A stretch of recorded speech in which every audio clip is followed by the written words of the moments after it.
The Jedi and Sith may have been beings that were constantly at war throughout a great portion of galactic history, but they both at least shared one thing in common: their admiration and use of the Force. At the end of the day, whether dark or light, the Force would be the common denominator of these two groups. But not just them, there were many different groups and organizations from around the galaxy that used or worshipped the Force in some form or way. It was the very life of the galaxy after all. But there was one woman who absolutely hated the Force, and she was not a part of the Yuuzhan Vong either, or from a different galaxy. This woman was Darth Traya, or perhaps better known as simply Kreia, a woman who lived during the days of the Old Republic and contemporary with Revan. Kreia's life was one that can be summarized as perpetual betrayal, thrown out of both the Jedi and Sith orders despite being a venerated master in both.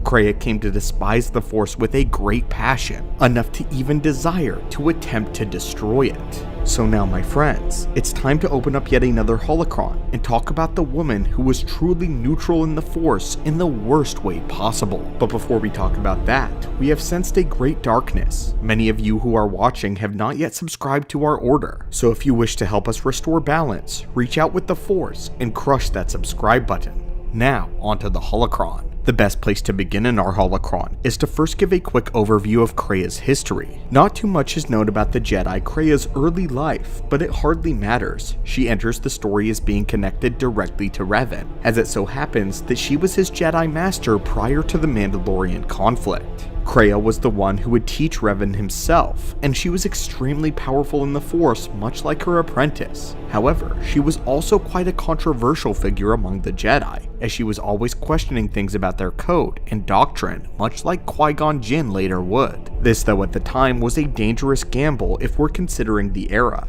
The era that Kreia lived in was when the Jedi Order was descending deeper into the short-sighted dogma, and questioning the Jedi Council was not without its consequences. The nail in the coffin, though, was when Revan went rogue and fell to the dark side. Once the Jedi Civil War began, the Council decided that for now, the blame would rest solely on Kreia's shoulders. She was the one that had trained Revan after all. But to make things even worse, the Jedi Council would banish Kreia for being the master of Darth Revan. Lost and dejected, betrayed by the Jedi truly, Kreia desired to get revenge by going in the exact opposite direction of her Jedi upbringing. Kreia decided to instead open herself up to the dark side for the first time in her life, and become what the Council was worried that she truly was. Unfortunately for her, she would open herself up to the dark side at a pivotal point in the war: the devastation of Malachor V. Kreia opened herself to the dark side of the Force the second that the mass shadow generator was activated and Malachor was destroyed. In the same moment that millions of beings were being instantaneously murdered, Mitra Surik was overwhelmed by the suffering and shut herself off from the Force. At the time, Darth Nihilus was currently being created from the wound in the Force on Malachor, and Kreia was completely overwhelmed with the same feeling of suffering and death,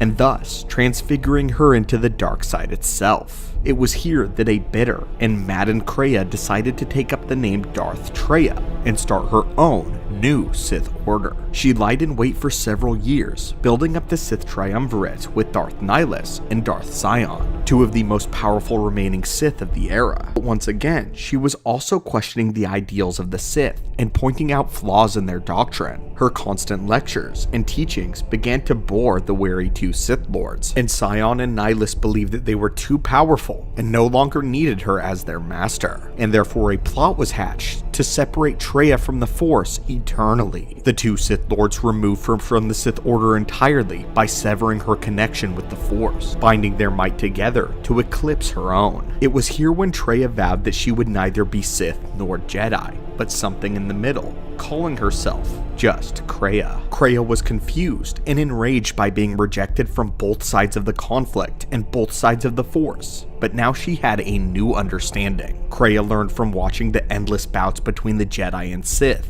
and knew it was going to go on forever. The two of them overly reliant on the Force which gave them power, but also kept them in bondage, locked in eternal conflict. As she traversed the galaxy and observed all the suffering and death that was around her because of the conflict, and all of the horrors of Malachor V, Kreia decided that it was neither the Jedi nor Sith that was to blame, but it was the Force itself. The Force was to blame for all the death and conflict that the galaxy had ever seen. The Force had decided to pit Jedi and Sith against one another for all time. By creating the light and the dark, the Force destroyed innocence, killing trillions, at least according to Kreia. The Force was the true evil entity in the galaxy. She deemed the Force careless and heartless, hating that it flippantly played with the lives of sentient beings before tossing them away. The Jedi and Sith were destined to war forever in her mind, and the only way to obliterate them and stop the conflict and all sentient beings from this hold would be to break them from the will of the Force itself. She foresaw a galaxy devoid of the Force entirely, where sentients were free to control their own destinies. But Kreia knew that her views would be seen as fanatical by both Jedi and Sith alike, and she knew that she needed to be very careful about her next step.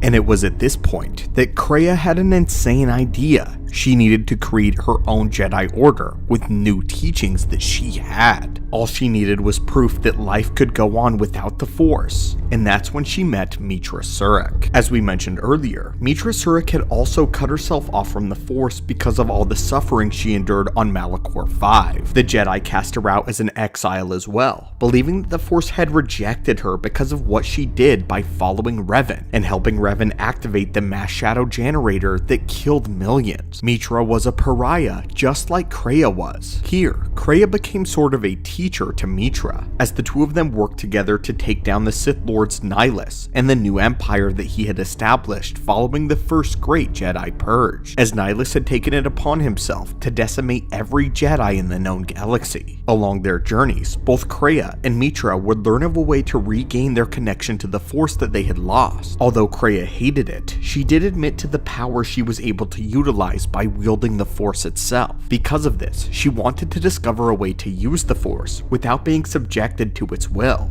In regard to Kreia using the Force, she would compare it to being like one who drinks poison in order to understand the effects of it. But even Kreia would later admit that perhaps being an excuse for her to continue relying on something that she truly hated. The Force granted her power, and she knew it, but she hated it nonetheless. After Meetra though was able to put a stop to the Sith and Nihilus and Scion, she would then travel back to Malachor 5 in order to put an end to Kreia. Kreia, who had began to form her new Jedi Order, one that merged the teachings of the Jedi and Sith, while including the philosophies that Kreia held. A terrifying order if it had come to pass. Meetra confronted her former teacher, and after a grueling battle, ended the mad woman's scheming. In the end, Kreia was conflicted and confused. While Kreia was extremely wise and powerful in the Force, she had a lot of misconceptions about it. Many believed that she was actually insane rather than her being onto something truly special. It can be debated all day whether her views on the will of the Force is accurate or not. However, what cannot be denied is how frequently Kreia contradicts herself. She hates the Force and yet is willing to use it for its power, even admitting to this. Kreia would even criticize Ajunta Pal's redemption from the dark side by Revan, believing that redemption was ultimately a betrayal of one's identity. And yet, she changed her own identity twice. She believed that peace and death was owned by anyone willing to claim it, and that they didn't need the light side of the Force in order to achieve this peace. But in the end, it is highly unlikely that Kreia reached any form of peace in her own death. She had wanted to use Meetra as a way to bring death to the Force, but she never really formed a plan to do so, as it's likely that to destroy the Force itself is an impossible task, something that no one, Jedi or Sith, can do.